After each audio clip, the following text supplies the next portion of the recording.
Nagpatulfo ang isang American national matapos manong kuyugi ng kapwa Amerikano at mga kaanak nito sa Pampanga.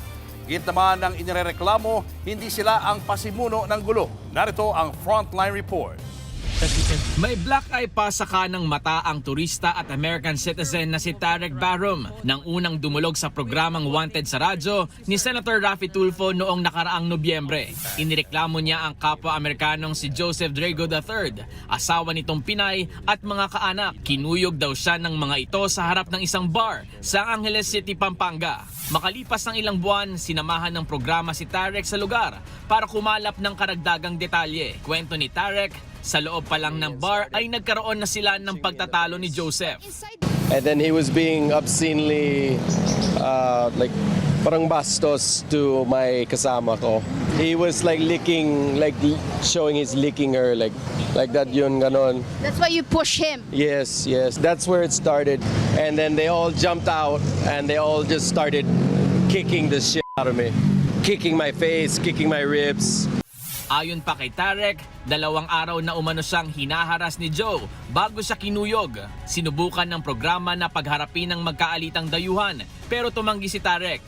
Sa pakikipag-usap nila kay Joseph, iginit niyang nagsisinungaling si Tarek. Ipinakita niya pa ang mga video na patunay raw na si Tarek ang pasimuno ng gulo. He walked this way and I was looking at him and I came around because he looked at me again and I was just like, what's your problem, bro? Okay, there he is. Right. So you come near him, you came near him, and Yeah. then boom. Oh, Right. he punched you. Right. Sinigundahan naman yan ng asawa ni Joseph. Nag-umpisang magtagalog si Tarek na binabastos naman ako. Nasayang daw ako kasi pinili ko daw si Joe, mga ganon-ganon. Pinalabas daw si Tarek dahil sa gulo pero inabangan pa nito si Joseph. Nang lumabas ng bar si Joseph, makalipas ang 2 oras ay muli raw naghamon at ang sumunod na tagpo na nga ay ang nakunang pagkuyog. Kwento pa ni Joseph, sinubukan niyang makipagayos pero tila ayaw daw pumayag ni Tarek. Alan, the owner, manager, he was there. Security bouncers was around us. Waiters were around us. Tried to get him over, shake hands, make peace. He pulled away from everybody and walked out. He doesn't want to make peace. Yeah, but you can't initiate a fight, lose the fight, and then claim to be a victim. Handa pa rin daw makipagayos si Joseph pero hindi raw siya magbabayad ng danyos. Sa kabila niyan, nanindigan si Tarek sa kanyang kwento.